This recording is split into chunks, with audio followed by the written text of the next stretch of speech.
Good evening, and welcome to Drawing with Christi. And now, here's your host, Christi. Well, here I am doing what I do best. This was a really cool thing I learned. I learned how to draw a lion, and it really looks like a lion. I mean, it really does. And it's really cool because you start out with the number 5. So you draw a 5, and then you can make a lion out of a 5. So what you do when you're making a lion is you take your lion colored marker, which I think this looks lion colored, and you don't want to make it, you know what, I think I'm going to do the page this side. You just draw a 5. Okay, there's my lion head.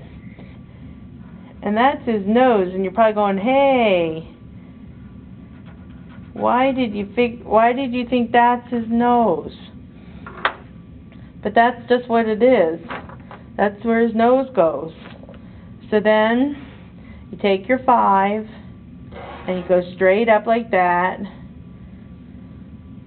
and then you go straight down like that, and you curve it around. And you curve it around. So then we have a lion head. And I give him big blue eyes because I like blue. And I think he's less scary if he has pretty blue eyes. Then we have this marker that I'm going to use to make teeth.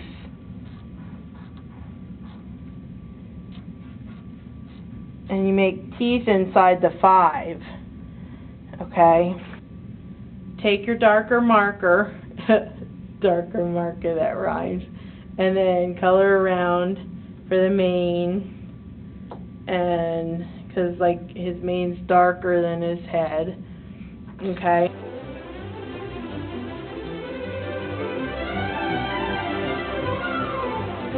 And then, I'm going to make it fierce, show some of his gums right here. The gums are the part of his mouth that's inside that the teeth come out of. And that looks like a lion. You know what? He's going to make a really loud noise. So I'm going to put grrr.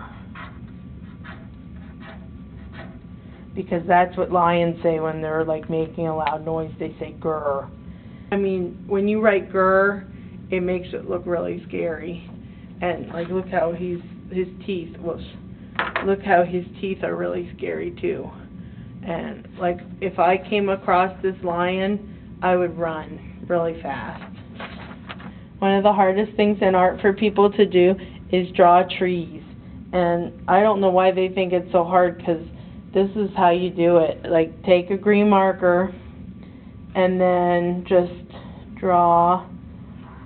It's almost like you're drawing a flower. And then color it in, so it's kind of like squiggles in a circle. Color it in, and if you're like really advanced in art, you can like use other colors in it, and it makes it look really real. I mean, people like would say, wow, that looks like a real tree. So there's the top of the tree. And then you take brown. I have a bunch of different browns. I have good markers because I'm a good drawer. You can take brown and then just draw 2 sticks down and then color it in, and you have a tree. And I always like make it come down and curve at the bottom because that makes it look like it's going into the ground. And then you can take your green again, and you can put the green in the grass down there. One of the things, because I live in Florida, and one of the things that people have trouble drawing is a palm tree. And like where I live in Florida, you have to have the ability to draw palm trees. If not, you might as well move, because palm trees are everywhere. So they're always kind of curvy, because the hurricanes come and knock them over, so they're curvy.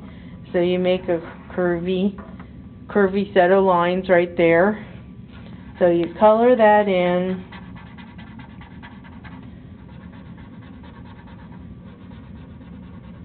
And then this is the hard part that people don't always get. Now you're going to draw the branches. So you draw a curvy line, a curvy line, a curvy line, a curvy line, a curvy line. Then what you do is you make the curvy lines come off like that. And now, then what you can do is you can put some coconuts in the tree.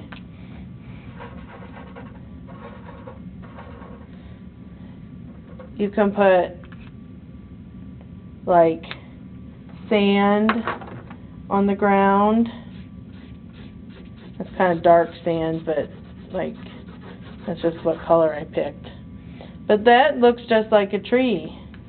And so there you go. That's how you do trees, because some people think trees are hard, but I don't think they're hard at all. I think they're pretty cool. I have one more thing to show you, and this is really good for like Thanksgiving time or any time you want to draw a turkey. And this is a good thing. What you do is you take your hand. My hand is kind of dirty because I've been using it.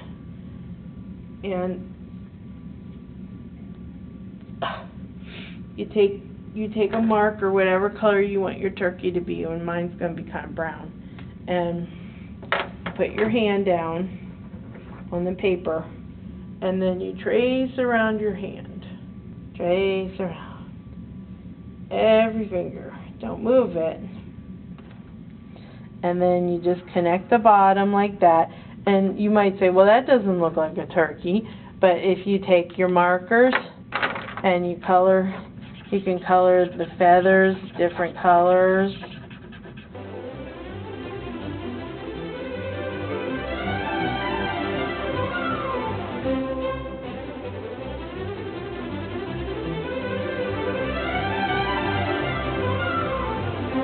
And so I'm going to give them an eye. You know what, I'm going to use this color because it's a little darker, but I don't want to go through the table. They took away my markers once when I went through the table when I wasn't really paying attention. So I have to be careful that nothing goes through the table. But I think I'm okay. And then he kind of gonna have short legs because like I didn't do it very good. And then the beak is right like that.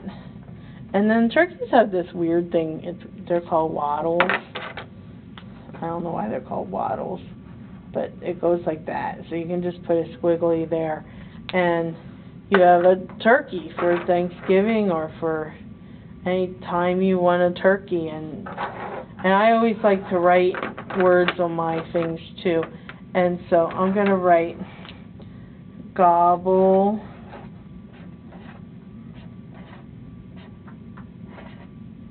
gobble. And then you have a Thanksgiving turkey that's just perfect. And you can hang this on your refrigerator. This concludes today's episode. Thank you for watching. Tune in next time when Christy will show you how to draw animals using the letters D and S.